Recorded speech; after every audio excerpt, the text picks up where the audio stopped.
السلام علیکم ورحمۃ اللہ وبرکاتہ۔ رب اشرح لی صدری ویسر لی امری واحلل عقدۃ من لسانی یفقہوا قولی۔ اعوذ باللہ من الشیطان الرجیم، بسم اللہ الرحمن الرحیم۔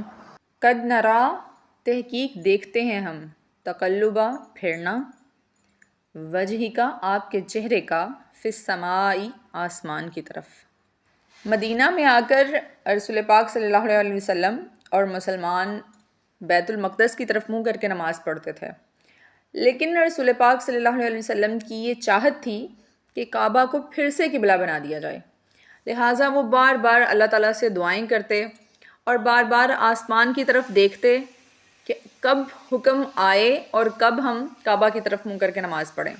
تو اس آیت میں اللہ رسول پاک صلی اللہ علیہ وسلم سے مخاطب ہیں کہ ہم آپ کے چہرے کا بار بار آسمان کی طرف اٹھنا دیکھ رہے ہیں۔ فَلَنُوَلِّيَنَّكَ، بس البتہ ہم ضرور پھیر دیں گے آپ کو، قبلتاً قبلے کی طرف، ترضاہا آپ پسند کرتے ہیں اس کو، یعنی کعبہ کی طرف منہ کر کے نماز پڑھنے کی اجازت مل گئی۔ اور کعبہ رسول پاک صلی اللہ علیہ وسلم کا محبوب قبلہ تھا، کیونکہ یہ جب سے دنیا بنی ہے اور جب سے انبیاء آ رہے ہیں تب سے امت مسلمہ کا قبلہ کعبہ ہی ہے۔ فولی، پس پھیر لیں، ولی واحد کا صیغہ ہے، رسول پاک صلی اللہ علیہ وسلم سے خطاب ہے۔ فولی، پس پھیر لیں، وجہ کا اپنے چہرے کو، شطر المسجد الحرام، مسجد حرام کی طرف، وحیث ما کنتم، اور جہاں کہیں ہو تم سب، فولو، پس پھیر لو، وجوہکم، اپنے چہروں کو، شطرہ، اسی کی طرف۔ یہ حکم پوری امت کے لیے ہے۔ وَإِنَّ الَّذِينَ، اور بے شک جو لوگ، اوت الکتابہ، دیے گئے کتاب، یعنی اہل کتاب کی بات ہو رہی ہے، یہود و نصارہ کی، لَيَعْلَمُونَ، البتہ وہ جانتے ہیں، أَنَّهُ الْحَقُّ، یہ کہ وہ حق ہے، من ربہم، ان کے رب کی طرف سے، یعنی قبلے کی تبدیلی اللہ کی طرف سے حق ہے اور ان کو اس بات کا علم ہے۔ وَمَا اللَّهُ، اور نہیں ہے اللہ، بغافل، غافل، اما اس چیز سے، یعملون، جو وہ عمل کرتے ہیں۔ یہود و نصارہ کی کتابوں کے اندر جو رسول پاک صلی اللہ علیہ وسلم کی نشانیاں تھیں، ان میں ایک نشانی یہ بھی تھی کہ رسول پاک صلی اللہ علیہ وسلم عرب میں پیدا ہوں گے، حضرت ابراہیم علیہ السلام کے طریقے پر چلیں گے اور کعبہ کی طرف منہ کر کے نماز پڑھیں گے۔ یعنی یہود اور نصارہ دونوں کو اس بات کا علم تھا کہ کعبہ کی طرف منہ کر کے نماز پڑھنا یہ اللہ کی طرف سے حق ہے، قبلے کی تبدیلی اللہ کا حکم ہے، لیکن اس کے باوجود ان لوگوں نے ہٹ درمی کی، حسد اور عناد کی بنا پر۔ وَلَئِن، اور البتہ اگر، اَتَيْتَ الَّذِينَ، لائیں آپ ان لوگوں کے پاس، اوت الکتابہ، جو دیے گئے کتاب، بِكُلِّ آیَةٍ، ہر ایک نشانی، ہر ایک آیت، ما تبیو، نہیں پیروی کریں گے وہ، قبلتک کا، آپ کے قبلے کی۔ یہود و نصارہ کے اٹھائے ہوئے طوفان بدتمیزی کے جواب میں اللہ تعالیٰ نے رسول پاک صلی اللہ علیہ وسلم کو ان الفاظ میں تسلی دی کہ آپ ان کے پاس جتنی مرضی نشانیاں لے آئیں، یہ لوگ آپ کے قبلے کی پیروی کرنے والے نہیں ہیں، یہ لوگ آپ کے پیچھے چلنے والے نہیں ہیں۔ وما انت، اور نہیں ہیں آپ، بتابین، پیروی کرنے والے، قبلتہم، ان کے قبلے کی، یعنی آپ تو نبی آخر الزمان ہیں اور آپ تو وحی کے مطابق چلتے ہیں، تو آپ تو ان کے قبلے کی پیروی نہیں کر سکتے نا۔ وما بعضهم، اور نہیں بعض ان میں سے، بتابین، پیروی کرنے والا، قبلۃ بعض کے قبلے کی۔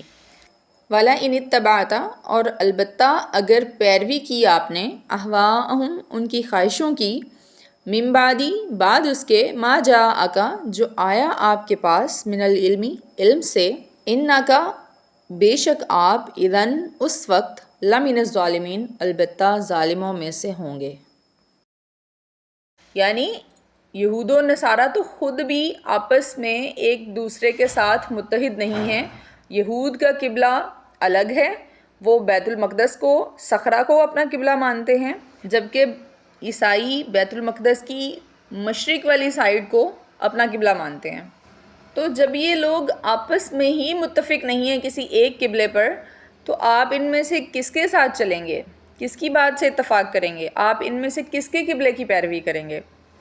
آپ اللہ کے رسول ہیں اور آپ کا یہ کام نہیں ہے کہ آپ لوگوں کو راضی کرتے پھریں یا ان کے ساتھ سمجھوتے کرتے پھریں کہ کچھ لو اور کچھ دو کے اصول کے تحت۔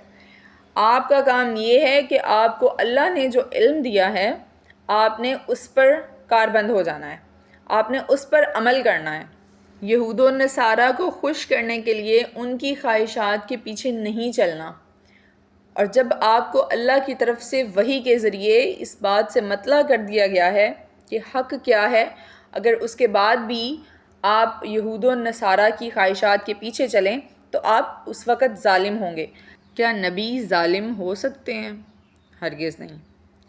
یہاں نبی کو ظالم نہیں کہا جا رہا، دراصل یہاں ان الفاظ سے معاملے کی نوعیت کو، معاملے کی سنگینی کو اجاگر کرنا مقصود ہے، یعنی ان کو یہ بتانا کہ یہ معاملہ کس قدر سیریس ہے کہ یہود و نصارہ کی رضامندی تلاش نہیں کرنی، بلکہ صرف اور صرف اللہ کی رضامندی تلاش کرنی ہے، اور جو اللہ کی طرف سے حکم آیا ہے، جو علم دیا گیا ہے، اس پر عمل کرنا ہے۔ اور دوسری وجہ ان الفاظ کی یہ ہو سکتی ہے کہ خطاب تو بظاہر رسول پاک صلی اللہ علیہ وسلم سے ہے، لیکن دراصل یہ امت کو تنبیہ ہے کہ رسول صلی اللہ علیہ وسلم کے ذریعے اللہ کی طرف سے جو حکم آپ لوگوں کو مل رہا ہے اس پر پورا یقین رکھنا ہے، اس کے مطابق عمل کرنا ہے۔ اگر یہود و نصارہ کو خوش کرنے کی کوشش کی تو آپ لوگوں کا شمار ظالموں میں ہوگا۔ الذین، وہ لوگ جن کو آتیناہم الکتاب، دی ہم نے ان کو کتاب، یعرفونہ، وہ پہچانتے ہیں اس کو، کس کو؟ کعبہ کو، کما، جس طرح، یعرفونہ، پہچانتے ہیں وہ، ابناءہم، اپنے بیٹوں کو۔ عربی زبان میں ایک محاورہ ہے کہ جس چیز کے متعلق کسی قسم کا کوئی شک و شبہ نہ ہو تو عرب اس کے بارے میں کہتے ہیں کہ وہ بندہ اس بات کو اس طرح سے پہچانتا ہے جیسے اپنے بیٹے کو پہچانتا ہے۔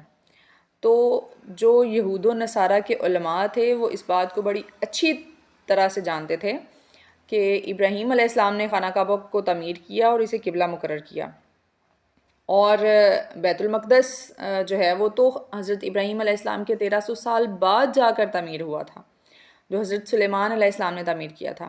اب ایک طرف تو وہ خود کو حضرت ابراہیم علیہ السلام کی ملت اور ان کی امت کہتے تھے، اور دوسری طرف وہ ان کے قبلے کو چھوڑ کر ایک نیا قبلہ بنا چکے تھے، اور بیت المقدس کو قبلہ اللہ نے قرار نہیں دیا تھا، اس کا ذکر نہ تورات میں ہے نہ انجیل میں ہے، یہ یہودیوں نے خود سے ہی اس طرف منہ کر کے اپنی عبادت کرنی شروع کر دی تھی، اپنی نماز وغیرہ ادا کرنی شروع کر دی تھی۔